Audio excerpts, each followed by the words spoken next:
खुदा बाप और बेटे और उल कुदस के नाम से आमीन। मेरे अज़ीज़ो, आइए हम खुदावंद अपने खुदा का शुक्र करें जिसने आज का ये खूबसूरत दिन हमारी ज़िंदगी में बढ़ा दिया। तो आइए अज़ीज़ो, हम आज के दिन का आगाज़ बाइबल मुक़द्दस में से पाकमा कलीसिया की चुनी हुई तलावतों से करते हैं। एक इंसान ईमान के सबब से सादिक ठहरता है, ना कि शरीयत के अमाल से।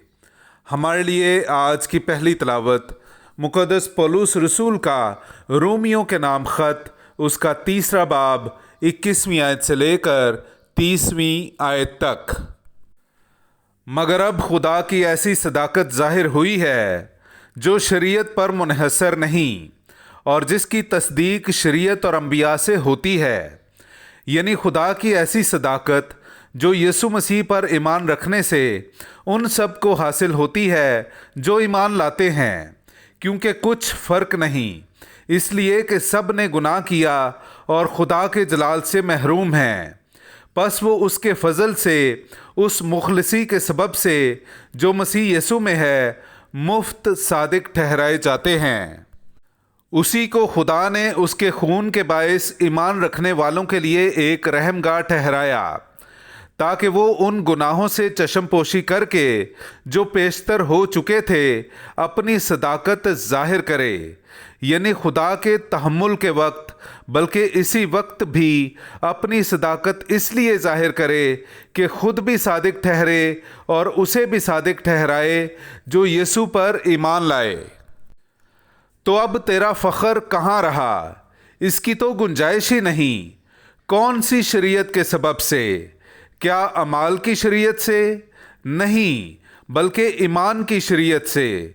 चुनांचे हमारा दावा ये है कि शरीयत के अमाल के बगैर ईमान के सबब से इंसान सादिक ठहरता है।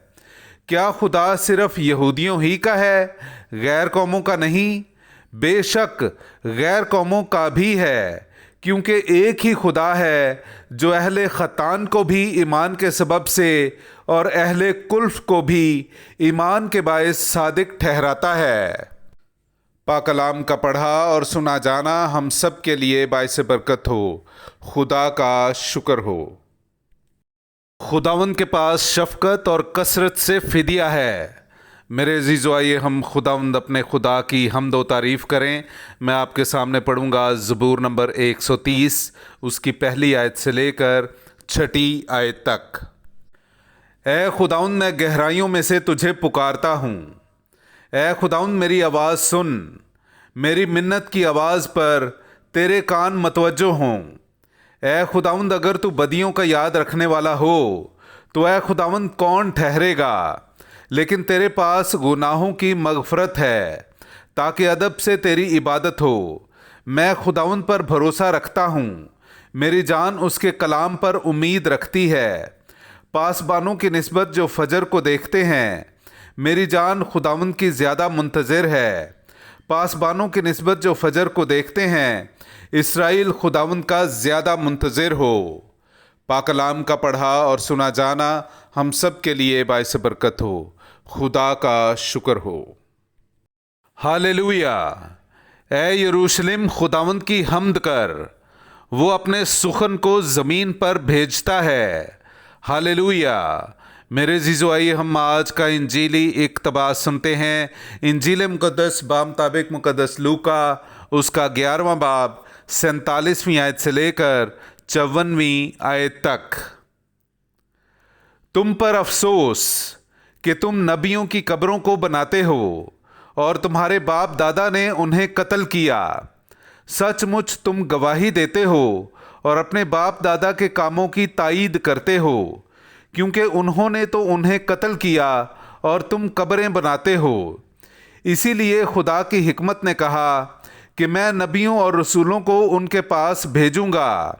वो उनमें से बाज़ को कत्ल करेंगे और सताएंगे, ताकि सब नबियों के खून की जो बिनाए आलम से बहाया गया इस पुश्त से जवाबदही की जाए, हाबिल के खून से लेकर उस ज़िक्रिया के खून तक जो कुर्बानगाह और हैकल के दरमियान हलाक हुआ। हाँ, मैं तुमसे कहता हूँ कि इसी पुश्त से जवाबदही की जाएगी। اے علماء شرع، تم پر افسوس کہ تم نے معرفت کی کنجی چھین لی، تم آپ داخل نہ ہوئے اور داخل ہونے والوں کو بھی روکا، اور جب وہ وہاں سے نکلا تو فقی اور فریسی اسے بے طرح چمٹنے اور دک کرنے لگے اور اس کی گھات میں رہے تاکہ اس کے منہ کی کوئی بات پکڑیں۔ پاک کلام کا پڑھا اور سنا جانا ہم سب کے لیے باعث برکت ہو۔ خدا کا شکر ہو۔